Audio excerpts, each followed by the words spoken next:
Police on duty during January's storming of the US Capitol building by Donald Trump supporters have told a congressional inquiry what happened was an attempted coup. One officer described being beaten, repeatedly tasered and called a traitor as rioters broke through windows and doors. US gymnast Simone Biles is to be monitored daily by medics after pulling out of the final few events of the team gymnastics contest. Biles won 4 gold medals in Rio in 2016. 2 people have died, 3 others are missing after an explosion at an industrial park in the West German city of Leverkusen.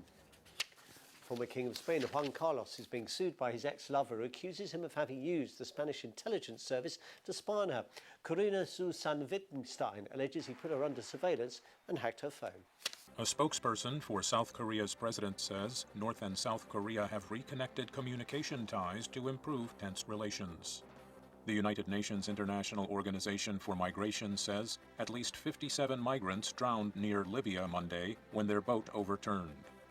In Tunis, Tunisia, areas around Parliament remained calm 1 day after clashes over the president's decision to dismiss the prime minister and suspend the legislature. And in the state of Florida, the last victim of the building collapse in Surfside was identified, bringing the total number of dead to 98. The number of COVID cases on the rise. This morning, Tokyo is reporting its highest number of daily infections since the games began. ABC's James Longman joins us live from Tokyo. Good morning, James.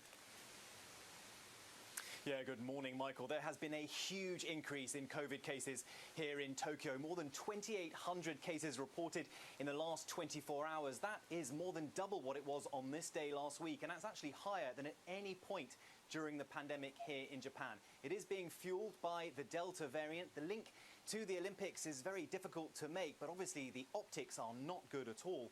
Opposition to these games has been very, very strong here among the Japanese, but actually in the last few days it had waned a little bit. They'd seen Japan doing very well on the medals table, but now these new numbers are likely to reignite that opposition. Officials will be worried this is part of a growing trend. So far inside the Olympic bubble there have just been 160 cases reported, but you know, the potential for those cases to spill over into Tokyo is very much there. I think these numbers reinforce that perception. Authorities are asking hospitals to double the number of beds. They're currently at 3,000. They're going to double that capacity to 6,000. And just like the United States, a lot of cases here are among the unvaccinated. But the difference here is that the vaccination rollout is very, very slow. Michael? And James, another concern there is the weather. There's a tropical storm off the coast of Japan right now. Yeah, well, a big problem last week was the heat. Now it's going to be the wind and rain. Luckily, Tokyo is probably going to avoid the worst of it, but there are loads of thunderstorms forecast for next week, so it's likely a lot of events could be interrupted. Michael? All right, James Longman, thank you. A tropical storm continues to bear down on Japan's northeastern coast. Nepartak could bring intense weather to some areas from early Wednesday, and it's forcing Olympic organizers to reschedule several events. Weather officials are warning of torrential downpours, high waves, and wind gusts topping 100 kilometers per hour.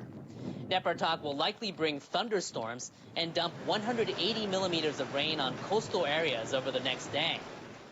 About 50,000 people in the Tohoku region have been ordered to evacuate. Officials are also warning residents of the possibility of mudslides, high river levels, and flooding in low-lying areas. Our meteorologist Jonathan Oh has the details on how the storm will impact northeastern Japan. Jonathan. Hello, Nepartak continues to make its influence known along the northeastern areas of Japan as the storm has been trying to keep itself together over the waters, and it continues to really bring in some of the windier weather, some of the waves, along with the rainfall. And this is what we are expecting as we go throughout the morning hours on Wednesday. We're expecting the system to be crossing over the northern tip of Honshu, and in the process bringing some rainfall and some stronger winds as well. Looking at the possibility of the Tohoku region, some places seeing up to 180 millimeters of rain, along with gusts up to 108 kilometers per hour. And as it makes its way through, it's going to rapidly deteriorate. So we're not talking about a long-lasting period. We go into Thursday, and we should be seeing a bit of the change. Now, we are looking at rain for Sendai and Fukushima. Tokyo looking dry with highs in the low to mid-30s as we go through the next few days. Moving to the coronavirus situation here in Tokyo, officials confirmed over 2,800 new cases on Tuesday. That's the highest daily tally in the capital ever. The figure has increased more than 1,400 from last Tuesday, topping 2,000 for the first time in more than half a year. The spike comes as Tokyo remains under a fourth state of emergency. An increasing number of people in their 40s and 50s are being hospitalized for COVID. The more transmissible Delta variant is becoming dominant. We will work with local governments to prevent infections with a strong sense of caution. Reporters repeatedly asked the Prime Minister whether Tokyo can still hold a safe and secure Olympics as he'd promised while COVID-19 cases are still rising. There are fewer people going out, so that's not an option. Residents are being urged to avoid non-essential outings and work from home when possible. Restaurants and bars are asked not to serve alcohol and close early. To prevent the spread of infections, the Olympics are being held without spectators in the Tokyo area. The case spike is pushing the medical system to the brink of collapse. Doctors in this Tokyo hospital say their beds are now full. The Summer Games are presenting an additional burden. The hospital has sent 8 doctors and nurses to the Olympic venues. It's endless. We're doing all we can, but we're hitting our full capacity. Daily cases are also increasing in prefectures around Tokyo. And in the southern prefecture of Okinawa, which is also under a state of emergency, a record 354 new cases were reported on Tuesday. Strict antivirus measures in these 6 prefectures across Japan will be in effect until August 22nd.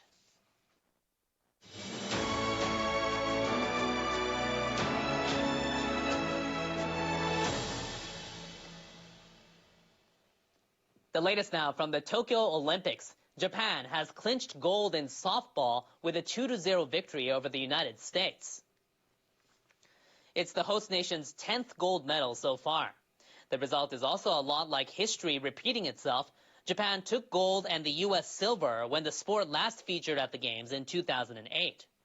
Veteran pitcher Ueno Yukiko led her country to victory in Tokyo and also back in Beijing 13 years ago. And there's been a shock upset in tennis as Osaka Naomi tumbled out of the women's singles in straight sets. The heavily favored Osaka was up against Czech world number 42, Marketa Vondrousova, in the 3rd round. After the game, Osaka told reporters this loss was more disappointing than other defeats. Osaka won her opening 2 matches in straight sets, but came up short this time. Osaka entered the tournament as one of the medal favorites after lighting the Olympic cauldron at Friday's opening ceremony. Taiwan has its first gold medal of the Games. It came in the women's 59-kilogram weightlifting event. Kuo Sin-chun, who was Taiwan's flag bearer in the opening ceremony, broke the Olympic record with a total lift of 236 kilograms. The 27-year-old won bronze at Rio 2016. After her win in Tokyo, she says she hopes to get another at the next Games. Turning to artistic gymnastics, American star Simone Biles has pulled out of the women's team final. Biles struggled to land a vault in the first rotation and left the floor. She returned later but did not compete in the rest of the event. USA Gymnastics issued a statement saying she'll be assessed daily to determine medical clearance for future competitions. Biles had been bidding for a number of gold medals in Tokyo. She won 4 medals at the Rio Olympics 5 years ago and holds the record for most gold medals at the World Championships in the sport. Gymnasts from the Russian Olympic Committee won, beating the U.S. by more than 3 points. Meanwhile, German gymnasts sent a message against sexualization of sports by wearing full-body unitards at the Olympics on Sunday. They've been saying athletes should have the option to choose the uniform they feel most comfortable wearing while competing. Next, Iranian-born judoka Saeed Mollai has won the silver medal in the men's 81-kilogram category. He's representing Mongolia at the Games after a long-running diplomatic row. Mollai lost to Japan's Nagase Takanori in the final match on Tuesday evening.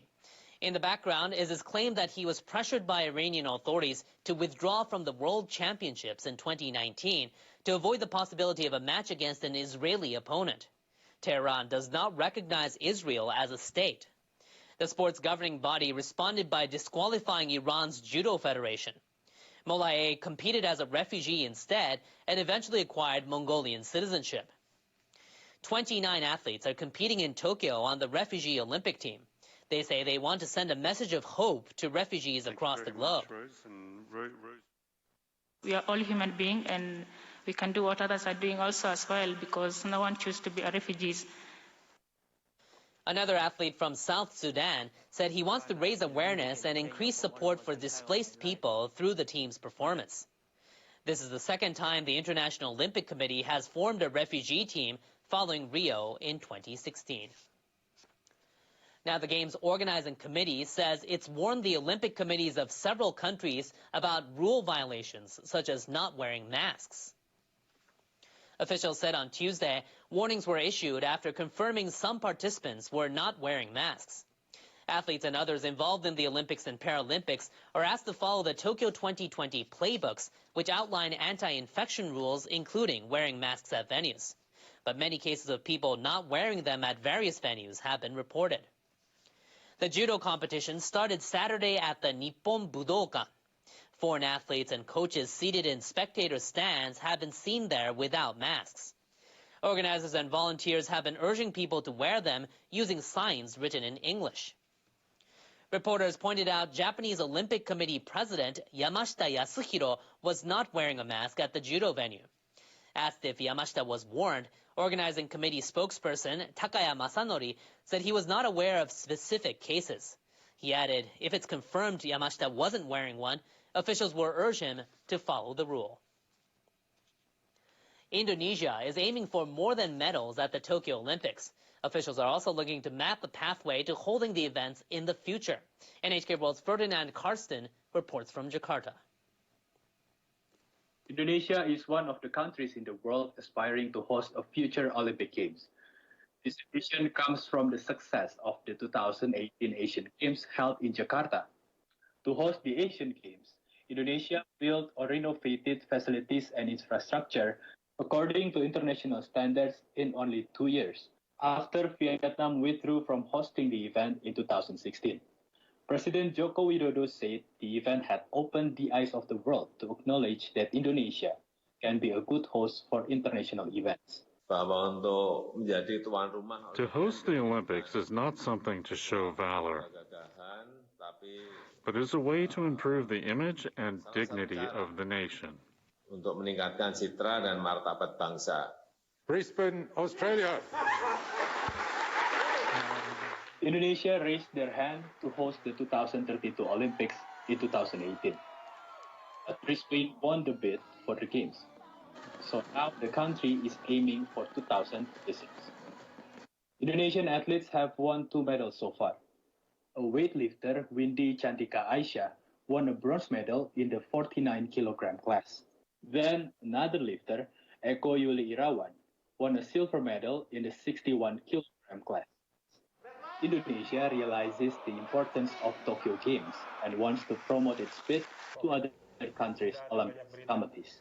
The chief of the National Olympics Committee, Raja Sabta Oktohari, will officially announce in Tokyo on Thursday that Indonesia will not give up and will continue its fight to host the Games. More challenges await, but Indonesia is already looking ahead to hosting the first Olympics in Southeast Asia. Ferdinand Karsten, reporting from Jakarta.